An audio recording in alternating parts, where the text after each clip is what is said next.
ಈ ವಿಡಿಯೋ ನೋಡ್ಕೊಂಡು ಬನ್ನಿ, ನಿಮ್ಮ ಜೊತೆ ಒಂದು ವಿಷಯ ಚರ್ಚೆ ಮಾಡೋದಿದೆ.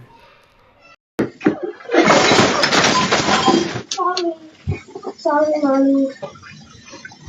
So, Bennett, I'm not mad. I'm not mad. Don't get upset. It's okay. Mommy, I'm about to... Bennett, Here, come here. Hey. here, go get shoes. I'm Here, about I'll to go get cry, shoes. Mommy. Shut up. Sorry, Mommy. I'm alright. Don't, it was an accident. It's okay. I'm not mad. Here, look at these stickers. This I'm video. hungry. I'm trying to get... ಈ ಜಾಗದಲ್ಲಿ ನೀವಿದ್ದಿದ್ರೆ ಏನು ಮಾಡ್ತಾಯಿದ್ರಿ? 100% ನಿಮ್ಮ ಮಗುವಿಗೆ ಹೊಡಿತಾ ಇದ್ರಿ. ನಮ್ಮ ಹಳ್ಳಿ ಕಡೆ ಒಂದು ಗಾದೆ ಇದೆ, ಹಟ್ಟದ ಮೇಲಿಂದ ಬಿದ್ದವನಿಗೆ ದೊಣ್ಣೆ ತಗೊಂಡು ಹೊಡಿತಾ ಇದ್ರು ಅಂತ. ಹಾಗೆ ಮಗುವಿಗೆ ಈ ಘಟನೆ ನಡೆದಿದ್ದರಿಂದ ತುಂಬ ಆತಂಕ ಆಗಿರುತ್ತೆ, ಬೇಸರ ಆಗಿರುತ್ತೆ, ಒತ್ತಡಕ್ಕೊಳಗಾಗಿರುತ್ತೆ, ತುಂಬಾ ಅದರ ಮನಸ್ಸಲ್ಲಿ ಟೆನ್ಷನ್ ಕ್ರಿಯೇಟ್ ಆಗಿರುತ್ತೆ. ನೀವು ಆ ಮಗುವಿಗೆ ಜೋರಾಗಿ ಕೂಗಿ ಕಿರಿಚಿ ಮತ್ತಷ್ಟು ಟೆನ್ಷನ್ ಕ್ರಿಯೇಟ್ ಮಾಡಿದ್ರೆ ಆ ಮಗು ನಿಮ್ಮ ಮೇಲಿನ ನಂಬಿಕೆಯನ್ನು ಕಳ್ಕೊಬಿಡುತ್ತೆ.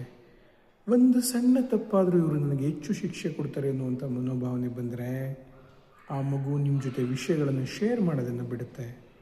ಆ ವಿಷಯಗಳನ್ನು ಬೇರೆಯವ್ರ ಕಡೆ ಶೇರ್ ಮಾಡೋಕ್ಕೆ ಹೋದರೆ ಆಟೋಮೆಟಿಕಲಿ ಅವರು ಫ್ರೆಂಡ್ ಆಗ್ತಾರೆ. ನಿಮ್ಮ ಮಗು ದಾರಿ ತಪ್ಪುವಂಥ ಅನಾಹುತಗಳಿರುತ್ತೆ. ಹಾಗಾಗಿ ದಯಮಾಡಿ ನಿಮ್ಮ ಮಕ್ಕಳನ್ನು ಪ್ರೀತಿಸಿ. ಒಡೆದೋಗಿರುವಂತಹ ಗಾಜಿನ ಡಬ್ಬವನ್ನು ವಾಪಸ್ ತಗೊಬರ್ಬೋದು, ಬಿದ್ದೋಗಿರುವಂತಹ ಹಣ್ಣು ತರಕಾರಿಗಳನ್ನು ಹಣ ಕೊಟ್ಟು ವಾಪಸ್ ತಗೊಬರ್ಬೋದು.